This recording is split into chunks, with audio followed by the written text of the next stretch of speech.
প্রিয় ভিউয়ার্স, আজকে আপনাদেরকে দেখাবো একটি সাধারণ চেককে আপনারা ভিডিওর মাধ্যমে দেখবেন কিভাবে অ্যাকাউন্ট পে চেক অথবা ক্রস চেক বানাবো। অর্থাৎ একটা চেককে অ্যাকাউন্ট পে চেক অথবা ক্রস চেক কিভাবে বানাবো এবং অ্যাকাউন্ট পে চেক এবং ক্রস চেক বিষয়টা কি, কেন আমরা ব্যবহার করি, এই বিষয়ে ডিটেলস আপনাদেরকে বলার জন্য আজকের ভিডিওতে হাজির হয়েছে। আসুন বিষয়টা দেখি। আচ্ছা, অ্যাকাউন্ট পে চেক বলতে কিন্তু আসলে নির্দিষ্ট কোনো চেক নাই। অর্থাৎ এই চেক বইটা কি আপনারা চেক পাতাটা কি আপনারা অ্যাকাউন্ট পে চেক অথবা ক্রস চেক বানাতে পারেন। এবং এটার জন্য এটা কি আমি আগে অ্যাকাউন্ট পে চেক বানাই নেই, তারপরে আপনাদেরকে বলবো এই চেকটা কোথায় ব্যবহার করবেন, কেন ব্যবহার করবেন, কি কারণে ব্যবহার করবেন। প্রথমে অ্যাকাউন্ট পে চেক ব্যবহার করার জন্য চেকের যে লেখা, অর্থাৎ এখানে ডেট, এখানে নাম, এগুলো তো লিখতে হবে। পাশাপাশি একটি গুরুত্বপূর্ণ, চেকের উপরের বাম পাশে এরকম দুইটা ক্রস দাগ দিবেন। চেকের উপরের, আমি আবারও বলি, চেকের উপরের বাম পাশে এরকম ক্রস দুইটা দাগ দেওয়া মানেই হচ্ছে এটা অ্যাকাউন্ট পে চেক অথবা ক্রস চেক। এবং কোনো কোনো সময় এগুলোতে কিছু লিখতেও পারবেন আপনি, এবং ক্রস চেকের পাশে আপনি এখানে লিখে নিতে পারেন AC account, P A Y double A account payee অথবা অ্যাকাউন্ট পে অনলি। তার মানে আরেকটু গুরুত্বপূর্ণ, এটা আরো বেশি শক্তিশালী হলো অ্যাকাউন্ট পে অনলি। এবং এটাকে যদি আমরা cross cheque account payee cheque বানাতে চান, এটা তো হয়ে গেল। যদি আপনি অ্যাকাউন্ট পে অনলি না লিখে আরেকটা লিখে লিখতে পারেন। তো আপনি যদি এটা লিখে লিখবেন, এটা না লিখলে এইভাবে আবার দাগ দিবেন। অর্থাৎ একবার ব্যবহার করবেন, এই দাগটা কিন্তু দুইবার ব্যবহার করবেন, এর বেশি ব্যবহার করবেন না। আপনাদের বোঝানোর জন্য আমি শুধু বারবার লিখতেছি। এখানে লিখবেন নট, NOT, নট, নট লেখার পর নিগোশিয়েবল, NEGU, নিগু, TIABLE। অর্থাৎ এই দাগটা একটু বড় করে দিবেন। আমি আপনাদেরকে ডিটেলস দেখাই। অর্থাৎ অ্যাকাউন্ট যে চেকটা আপনি দিচ্ছেন সেই চেকটার ডান পাশে, সরি বাম পাশে উপরে এইভাবে দাগ দিয়ে লিখে দিবেন। আমি লিখছি নট নিগোশিয়েবল, NOT, নট, NEGUTIABLE। তাহলেও কিন্তু এটা অ্যাকাউন্ট পে চেক হয়ে যাবে। অথবা আপনি অ্যাকাউন্ট পে অনলি লিখবেন, তাহলেও এটা অ্যাকাউন্ট পে চেক হয়ে যাবে, ক্রস চেক হবে। অথবা কিছুই লিখবেন না, যেটা বলছিলাম শুধু দুইটা এইভাবে ক্রস দাগ দিয়ে দিবেন। অবশ্যই চেকের উপরে বাম পাশে উপরে দিতে হবে। এখন এই অ্যাকাউন্ট পে চেকটা কি কাজে ব্যবহার করা হয়?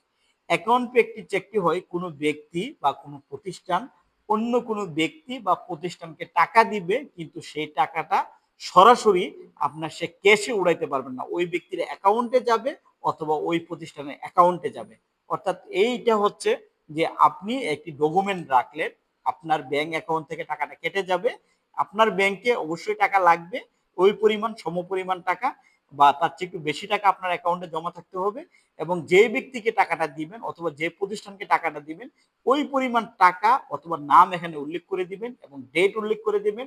ওই নির্দিষ্ট ব্যক্তি অথবা ওই প্রতিষ্ঠান ওই পরিমাণ টাকা আপনার অ্যাকাউন্ট থেকে টাকাটা কেটে যাবে এবং তার অ্যাকাউন্টে জমা হবে। অর্থাৎ ওই ব্যক্তি ব্রাঞ্চ থেকে সরাসরি ক্যাশ অথবা নগদ টাকাটা উঠাতে পারবে না, চেকটা জমা দেওয়ার ফলে তার অ্যাকাউন্টে জমা হবে। যেমন ধরেন, আপনি এখানে ধরেন আপনি মুজাহিদ, MUJAHID, মুজাহিদ নামে একজনের অ্যাকাউন্ট আছে, মুজাহিদের অ্যাকাউন্টে টাকাটা জমা দিচ্ছেন, হ্যাঁ, বা অ্যাকাউন্ট পে জমা দিচ্ছেন। তাহলে প্রথমে আপনি এভাবে ক্রস করে নেবেন, তার ভিতরে আপনি লিখতে পারেন অ্যাকাউন্ট পে অনলি, অথবা লিখতে পারেন নট নেগোশিয়েবল, অথবা কিছু না লিখে দুইটা দাগ দিয়ে দিতে পারেন। তারপরে লিখলেন কি মুজাহিদ। যদি আপনি মনে করেন যে মুজাহিদের আরো বেশি দরকার, তাহলে মুজাহিদের অ্যাকাউন্ট নাম্বার, সেটা ডাচ বাংলা ব্যাংকের অ্যাকাউন্ট হতে পারে, অন্য যে কোনো একটি ব্যাংকের অ্যাকাউন্ট হতে পারে, হ্যাঁ, সেটা আপনি লিখে দিলেন। ধরেন আপনি একটা যে কোনো একটা ব্যাংকের, ধরেন ডাচ বাংলা ব্যাংকের অন্য একটি শাখার অ্যাকাউন্ট নাম্বার দিলেন 141, ধরেন 101, তারপর আপনি ডট দিতে পারেন, অথবা ডট না দিলে ডাইরেক্ট 13 সংখ্যা লিখতে পারেন। হ্যাঁ, ধরেন আমি ডট এখানে দিলাম না, 101, তারপরে ধরেন 0, হ্যাঁ, তারপরে 4907 8, 1 2 3 4 5 6 7 8 9 10 11 12 13, আপনি ব্র্যাকেটে অ্যাকাউন্ট নাম্বারটা পর্যন্ত দিয়ে দিতে পারেন। তাহলে কি হবে, মুজাহিদ অ্যাকাউন্ট হোল্ডারের নাম এবং এখানে মুজাহিদের অ্যাকাউন্ট নাম্বার আছে। তাহলে এটা অ্যাকাউন্ট পেচেক হয়ে গেল। এখানে যেই তারিখে সে টাকাটা উঠাইতে পারবে, ধরেন আপনি আজকে তারিখে দিতে পারেন, যদি সে আজকে ওঠায়, আজকে উঠালো না, ধরেন আগামী 15 দিন পরে সে টাকাটা উঠাবে, ধরেন আপনি অগ্রিম চেকটা দিয়ে রাখলেন। ধরেন এখানে আমরা রাখলাম 15/7/2000, 15/7/2025 আমরা লিখে দিলাম। অর্থাৎ প্রত্যেকটা ঘরে ঘরে লিখবেন, আমি ডিটেলস লিখতেছি না।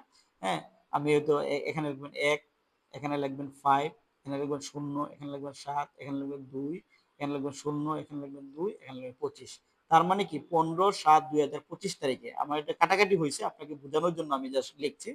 তারপরে হচ্ছে সাম অফ টাকা অ্যাকাউন্ট পে, আপনি কত টাকা দিচ্ছেন অ্যাকাউন্ট পে সেটা লিখবেন। ধরেন আপনি এখানে লিখলেন 50,000 টাকা, 50 দিয়ে এভাবে লিখে নেন, এখানে লিখে দিলেন FIFTY 50 THUUSAND 50,000 টাকা অনলি, লিখে দিলেন। এখন আপনাকে কি করতে হবে, স্বাক্ষর দিতে হবে। অর্থাৎ অ্যাকাউন্ট হোল্ডার যিনি টাকাটা দিচ্ছেন ওনার ব্যাংক অ্যাকাউন্টে যে ধরনের স্বাক্ষর আছে ঠিক এই ধরনের, ধরেন আমি এইভাবে একটা স্বাক্ষর দিয়ে দিলাম, অর্থাৎ উনি এই স্বাক্ষরটাই ব্যাংকে সংরক্ষিত আছে ওনার, এই স্বাক্ষর অনুসারে উনি টাকা উঠায়। তাহলে কি হবে, আপনার অ্যাকাউন্ট পে চেক হয়ে যাবে।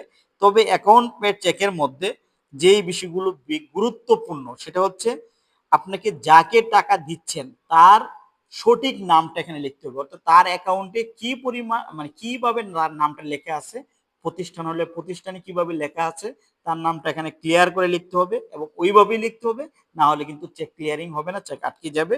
এবং তারিখ লিখতে হবে, কত তারিখে টাকা চেকটা যাবে সেটা লিখতে হবে, টাকার পরিমাণ স্পষ্ট লিখতে হবে, কার নামে আমি সেটাই বললাম যে কার নামে, কত তারিখ এবং কত টাকা, এই বিষয়গুলো ক্লিয়ার করে দিয়ে অ্যাকাউন্ট পে চেক বানিয়ে নেবেন। এবং অ্যাকাউন্ট পে চেকের মূল কাজটি কিন্তু হচ্ছে যে এখানে আপনার ক্যাশে সে টাকা উঠাতে পারবে না, অ্যাকাউন্টে টাকা সরাসরি জমা হবে এবং যিনি চেকটা দিচ্ছেন তার কিন্তু অ্যাকাউন্টে স্টেটমেন্টে উল্লেখ থাকবে যে অ্যাকাউন্ট পে চেকের মাধ্যমে এত টাকা মুজাহিদকে দেওয়া হয়েছে।